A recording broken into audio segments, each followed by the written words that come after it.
They call me Blasian. Because no matter where I go, nobody knows what I am. All right, we know who he is, and we also know he's funny. My dad, he was born and raised in Louisiana. My mom, she was born and raised in Korea, South Side. His background is as diverse as his career. He's literally done everything. But I'm a yes dude. I say yes to everything, and I try to fail fast. That's how I got into stand-up. He truly enjoys the challenge of chasing success in whatever form of entertainment. The stage doesn't care who you are. That's fact. You just got to be funny. Comedian, actor, host, so much more. Hey, what's going on? It's Michael Yo. I'm coming up next on The Pulse. You know, every week we bring in the people who are doing things in all sorts of different fields. I don't even know how to introduce this guy, because we brought him on behind the scenes. Y'all can't see any of this, but when he logs on, he's got a better studio than us as we're trying to get set up. You hurt my feelings a little bit. Michael Yo joins us. I'm gonna try comedian, actor, host. Yes. I mean, you do the interviews, so I guess that makes you kind of an entertainment reporter. I used to do that. Yeah, I used to enjoy that a lot, talking to people. So a little bit of everything. Yeah, I try to sprinkle in everything because, I remember I was interviewing Steve Harvey one day, and after the interview, he pulled me aside. He goes, "Hey, man, whatever you do, stack jobs." I go, "What are you talking about?" He goes, "When one goes away, it don't matter because you got 5 more. So do everything you can and keep stacking." And I'll never forget that piece of advice from Steve Harvey. So now, clearly, you're living that piece of advice from Steve Harvey. Yes, I am. Yeah. So I remember last time I talked to you was on the weekend show that I was hosting before at the station. And I was upset with you because I said you were stacking jobs and can a brother get a job? But thank you, because shortly thereafter I got this show. So somebody must have been listening. See, that's the thing, man. Like my dad always told me, be more important than your job. Do everything at your job. So, you're more important than other people. I feel like people who do radio are just built different. Like we're used to having to go out there and grind and take on this. Oh, you need me to do appearances? Sure. I got to cut the commercials. I got you. It's just different. I know it's different because I'll tell you this. I was on entertainment news, like the biggest entertainment shows in Hollywood, right? And it's so much easier doing a show like that than radio because people can see you, you get catered to, which I'm not complaining about, but it's a lot easier to be successful in that field. It's harder to get the job, but once you have the job, man, if you're good, you're good. But radio, like you said, you're at a grocery store, for 2 hours trying to make the grocery store sound like the most incredible thing ever, or you're at a car dealership and you're doing a remote, like anybody's ever driving down the street and here you go, "Hey, I'm at Toyota." And then they're like, "Oh yeah, I need to buy a Toyota today." Right. So, right now, at this very moment. So it's a grind in radio, but it prepares you for TV. And I always say this, I think anyone that does radio can do TV, but I don't think the vice versa. Right now, I still need this job, so I'm going to say they're very talented people who work in TV do all of those things. But yes, everybody. I'm not talking about your station. No, I'm talking not about us. Competitors. Right. I'm talking about all those competitors. Everybody else. Yes, that's facts. But how did you get started? And there's so many different areas that you've been involved in. So how I got started in radio, I had a friend that was on the radio. He was the youngest DJ in like a mainstream station at the time. He was 16 and his name was Paul Cubby Bryant. He's in New York right now. But he started me and I was like 14. I got a hardship license so I could intern at a radio station in Houston, Texas, because I wanted to work. I loved it. And so I did it. I went to college, played football, got too many concussions.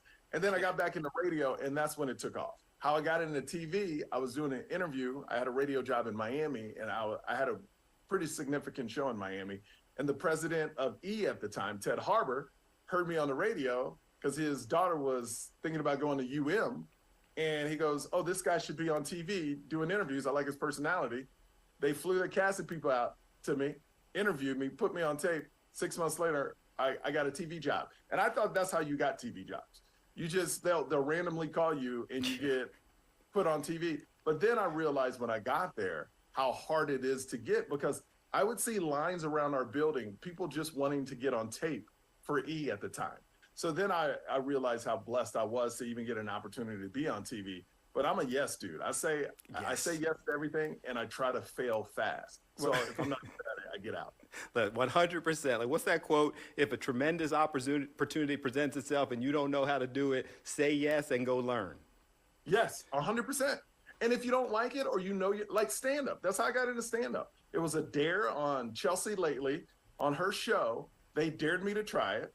I tried it. I fell in love with it the first time. And my thing was, I'm going to go up 3 times. If I'm awful every single time, I'll quit. Because I don't believe in working in something that I'm not good at. That's right. Just me. And I learned that from people in the industry. Fail fast. So get out if you're not good. And look at you now. Yes, at home. Right. In my own studio. In a very cool studio with Jordans and whatnot. Oh, I'm a Jordan head. I love sneakers. I'm not a sneakerhead, but I love Jordans. I got a lot of them. Okay, fair enough. That once again means your check is bigger than mine. You're collecting Jordans. That's whatever. It's all right. But you got your own show in Philly, man. See? This is national. Philadelphia? This is national. It's Fox Soul, too. Look at that. I mean, this is all across, I'm going to just say world. It's across the world. And you got a show. I don't have a show across the world. You kind of have shows across the world. But anyway, so grinding for years, everything. If you look through your bio, and it's interesting because obviously familiar with you and things you were doing, but you were doing America's Got Talent when you were already doing things and already out there. Okay, wait, there's a story. There's so many mean people out there because when I was on AGT, I got so much hate. I've never talked about this, but so many mean comments on AGT because they were like, you already made it. You did this. You already on TV. I was on TV as a host. Being a stand-up comedian, I was just starting my career. So it's a big difference. It's a big difference. And it's funny that people expect you just to be successful in one field and will hate on you for trying to be successful in another field. Like, I respect anybody that wants to try stand-up. It's a lot of work to be funny.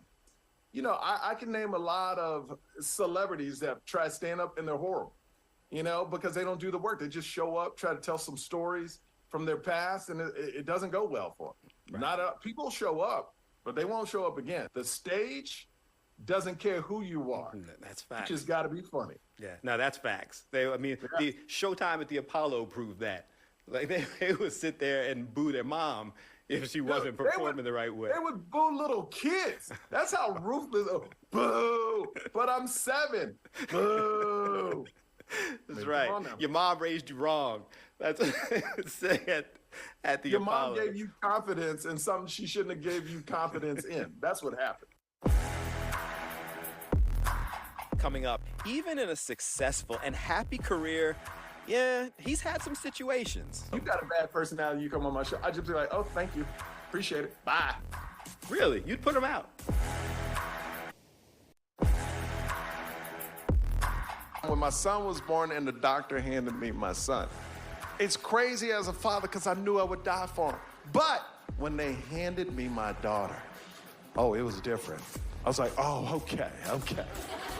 I would kill for you. So all of this, SiriusXM, Apple TV, Facebook TV, broadcast TV, your own studio in the house. It sounds like comedy is still the thing that's your passion. Is that fair? Yes, it's my passion. But all of it is. And let me tell you why. Because it's all entertainment. You know what I mean? To me, everything I do is entertainment. It's kind of like going into a restaurant and a chef is cooking. I'm just cooking. He can cook a fish. He can cook chicken. He can cook pizzas. He can cook whatever they order, he can make because it's cooking. So I'm just over here cooking entertainment. Whatever you want, I can try to supply that to you. So that's how I see it. I see it as the same thing. But what I love, what I think stands out about stand-up, you're your own boss. Once you got that audience, they're with you for the rest of your life, and nobody controls your destiny except you.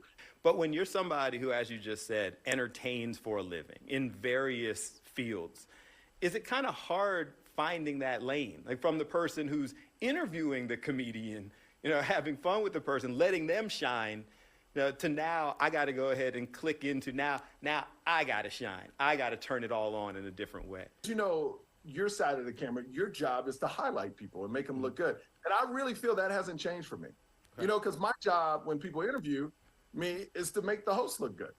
You know, so I keep the same approach. And I really learned that from, the guy's from Philadelphia. Will Smith. Mm-hmm. If you ever, and I'm sure you've interviewed him, he makes you feel so special and he makes your interview great. You know what I mean? Because I feel like so many people that get interviewed, they're just there to get their information out and not to make the other person look great. And now those are the interviews like you never want to do again. So knowing that, does that help you then when you get on stage? You have a better understanding of what I got to do, what I got to bring out? Yeah, I have empathy, man. I have it because I've been on that side. I've interviewed people with no personality that don't want to be there. And you're just like, well, why'd you even show up? But guess what? Since you're from radio, since you do TV, and I think it's the radio background, you know how to make awful interviews better. You know how to take out the air of these long pauses. You know how to keep the conversation moving. Because let's be honest, in radio, you interview a lot of dull, boring people, but you got to make it happen. You ask a question, they give like the one-word answer. Yeah, some of the biggest actors, man, you would think when you see them on TV, they have huge personalities, but no, you forget, oh, that's acting. And in real life, they're very conservative and kind of like shy, you know? Yeah, you feel like you want to say, could you act like you have a personality? Right, like, just please. Just play the role. Because Bill, you know, they don't want to be there. We've had a couple of those. Thankfully, not too many. Most of the people here have been great. Hey, the difference between me and you, Bill, right now, if somebody came in with that attitude with me, I wouldn't even do the interview. I don't care who they are. Like, that's the joy I love right now. The freedom. If you got a bad personality, you come on my show, I'd just be like, oh, thank you. Appreciate it. Bye. Really? You'd put them out? Yeah. Well, it doesn't happen much. But even when I was in radio, I did that. I remember, and this is a long time ago, and she was young. She was super young. I don't want to even say her name. But there was a young, huge artist at the time, gave me one-word answer. She was the biggest artist in the world at that time. I asked her 3 questions, one-word answers, and I was like, oh, thanks for stopping by. Really? And she goes, what? And her record label was like, you gonna treat her like that? I was like, no, she's treating me like that. So yes, I'm gonna treat her like that. I hate people that's disrespectful. I've always been like that. So I have no problem putting somebody out. I don't care who they are. I like that. Good for you. We haven't had to do that here. Bill. Do it, man. We haven't had to do it here. You want to go viral, Bill? Put somebody out the studio you don't like.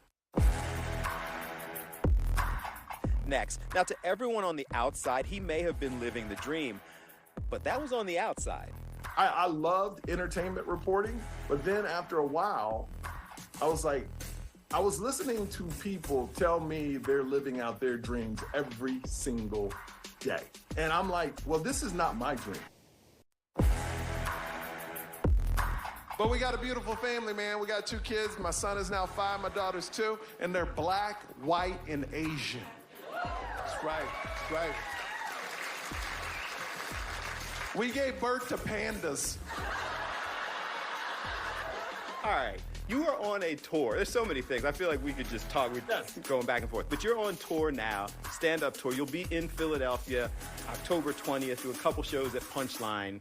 We encourage everybody to get out there. What are they going to see on the Michael Yost stand-up? The tour is called the Do I Lie Tour. It's a big line that I say out of my last special where my mom goes, do I lie? Because she's so blunt and honest. You know, she'll say the rudest thing to you and go, do I lie? And you're like, no, you're really not lying, but you don't need to say it.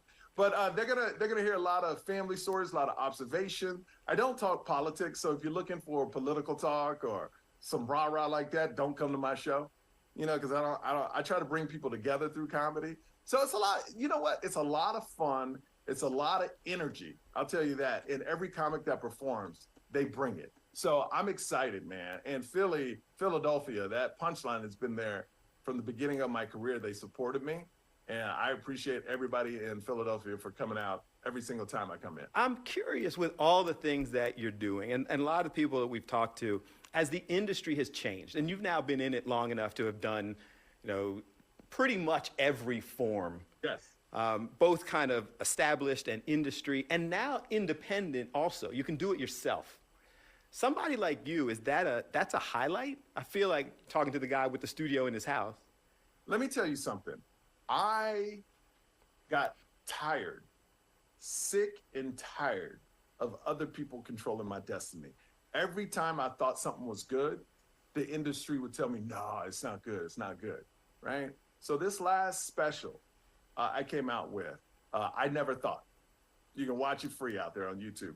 But that last special, I funded myself. I spent all my money on it because I got tired. I got so tired of people telling me I couldn't do it in the industry. My agent called me after I taped it. It came out great. He goes, do you want to pitch this to networks like a Netflix, like a Comedy Central, whatever? I go, no, because I don't need them to tell you I don't need them to tell me my value. What I'm going to do is put it out, and I'm going to let the real people, the people that really matter, I'm going to let them decide. I put it out, and through all the streaming platforms, it got over 30, 40 million views on clips and the special. It's totally changed my life, and I funded it myself. And now I just signed a deal to do a distribution deal because I own it. Right. And it feels so good that I wasn't waiting around for someone to tell me my value. And I'd imagine those meetings go differently when you can say to somebody, look, I would love to work with you, but I got 1 million followers anyway. I've had several friends. They, by these big networks, got told no. They did their own thing, and now the networks are begging them to be on their platform. And they go, but I'm owning everything. Right. And it also puts you in a better position. You're like, well, before, if you were just coming up, they would be like, well, we want to own everything. Now you have a little leverage where you can go, okay, you can own it for 4 years because obviously I've already made it by myself. So you can put it out, do your thing, pay me X number of dollars, but I want it back because I'm not in position to let people own my product anymore. I feel like it definitely has changed the game. And I was telling you before, when New Edition was on, Jazzy Jeff was on, and these were people who were the biggest names when we're coming up. So big. And they're telling stories about, New Edition does world tour, millions and millions of dollars for other people, and then their tour bus dropped them back off at the projects. Jazzy Jeff was talking about how parents just don't understand. Everybody knew that album. And when he won a Grammy, he had less than $500 total. Yeah.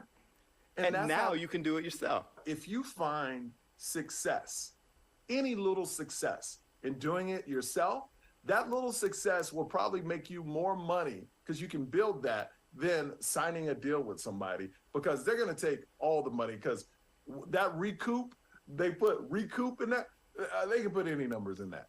I loved entertainment reporting, but then after a while, I was like, I was listening to people tell me they're living out their dreams every single day. From The Rock to Kevin Hart to just every celebrity. Everyone's like, oh, this is my dream. I'm doing it. And I'm like, well, this is not my dream, interviewing you. You know what I mean? And The Rock pulled me aside one day. He goes, what are you doing? I go, what are you talking about? He goes, this is what you want to do? I go, no. And he goes, well, what do you want to do? I said, well, I started stand up and I want to act. Gave me his acting coach's number and goes, yo, you need to work on this, And I still did it for another 4 years. So every time after the interview, you go, what are you doing here? And now I can happily say I haven't interviewed him in the last 6 years. But now you're standing next to him getting interviewed. That's right. So now the biggest actor in the world is the one, it's very weird, that believed in me more than I believed in myself at the time. And that's what's crazy, that he saw something I didn't even see. And he was like, what are you doing? Every time he said, what are you doing? Did you call my coach? Are you going after your dreams? So that dude is really like, what he preaches, he really is like. Your point was just interesting because it is one of the things that I love the most about this show is sitting there and getting the opportunity to talk to people who are pursuing their dreams, chasing their dreams, and they mean what they say. Like that energy, that push, that go for it, I did the same thing. To share that energy with people, I think is a real positive. I believe it's a young person's thing to be selfish and not want to help out anybody because you feel that somebody's going to take something from you. But once you get older and wiser, you learn like, oh, everyone can eat. Yeah. And if I can help everyone eat, that even makes it a better place for me because if I fall on hard times, these people can help me eat. You know, so it's all about building that community, man. Coming up, simply put, Michael Yo, he's truly an inspiration. I tell my son every single morning, I go, what are you? He goes, great. I say, what are you going to do? He goes, change the world. And that's what I believe, that we have the power. What does use your voice for good mean to you? To empower people, to empower everyone. If you come in contact with them, make them a better person. Make them great. I tell my son every single morning, I go, what are you? He goes, great. I say, what are you going to do? He goes, change the world. And that's what I believe that we have the power to do. You, Bill, have the power to do that because you reach millions of people. Me, I have the power to do that. But just someone watching the show right now, you have the power to make someone close to you or someone you just meet feel great and make them really feel like they can change the world. And I think that's the most important thing. Guys, I really enjoyed comedian, actor, host Michael Yo. It's like kindred spirits without the similar paycheck. I hope you enjoyed the conversation with him as well, sharing his history, his experiences, and his inspiration. I truly enjoyed the energy. Again, I hope you did. I leave you today, as I always do, reminding you that whenever you can, use your voice for good and have a good one.